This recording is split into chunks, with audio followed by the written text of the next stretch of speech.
Le choix, match 2. Le match oppose deux notions mathématiques, opposées, inverses. Première phrase, un nombre et son sont de même signe. Deux nombres opposés sont de signes contraires, ça fait partie de la définition. Donc cette phrase ne peut pas être vraie pour opposé. Pour inverse, rappelons-nous la définition de deux nombres inverses que vous avez vu à l'origine. Deux nombres sont inverses si leur produit vaut 1. Par exemple, 2 et 0,5 sont inverses puisque 2 fois 0,5 est égal à 1. L'inverse de 2, c'est 0,5 ou 1 demi. 3 quarts et 4 tiers, si on les multiplie, on a 3 fois 4 sur 4 fois 3, 12 sur 12, ça vaut 1. C'est ça la définition d'un nombre et son inverse. Donc si en multipliant deux nombres, on obtient 1 qui est un résultat positif, les deux nombres sont forcément de même signe. Si on multipliait deux nombres de signes contraires, le résultat serait négatif. Donc ça, c'est quelque chose à retenir. Un nombre et son inverse sont toujours de même signe. Ensuite, est-ce qu'il existe un nombre dont l'opposé est lui-même? Oui, 0.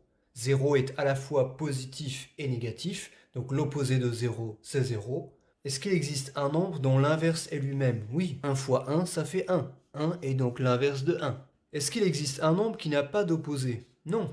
N'importe quel nombre symbolisé par un point de cet axe a un symétrique par rapport à l'origine. Donc n'importe quel nombre a un opposé. Il y a le cas particulier de l'origine, dont le symétrique par rapport à l'origine est lui-même, ça c'est 0. Donc cette phrase ne peut pas être vraie avec le mot opposé. Est-ce qu'il existe un nombre qui n'a pas d'inverse? Oui, deux nombres sont inverses si leur produit vaut 1. Si l'un des nombres vaut 0, 0 fois quelque chose, ça peut valoir que 0. Ça ne vaudra jamais 1. C'est la raison pour laquelle 0 n'a pas d'inverse. Alors, un nombre strictement supérieur à 1. Les nombres qui sont strictement supérieurs à 1 sont tous les nombres qui sont là. Les opposés des nombres surlignés en jaune, où se trouvent-ils? Ils se trouvent symétriques par rapport à l'origine, donc ils se trouvent tous ici. Ce sont tous les nombres qui sont strictement inférieurs à moins 1. Donc est-ce que l'opposé d'un nombre strictement supérieur à 1 est strictement inférieur à 1? Bien sûr. Ensuite, que peut-on dire de l'inverse d'un nombre strictement supérieur à 1? Encore une fois, vous avez un nombre qui est strictement supérieur à 1, son inverse, c'est le nombre qui est ici, de telle sorte que le produit vaut 1. Le nombre qui est là est supérieur à 1. On le multiplie par un autre nombre et on obtient comme résultat 1. Le résultat qui est là, 1, est donc plus petit que le nombre qui est là. Pour réduire un nombre positif, il faut le multiplier par un nombre plus petit que 1. Donc la seule façon pour qu'un nombre plus grand que 1 soit réduit, c'est de le multiplier par un coefficient qui est plus petit que 1.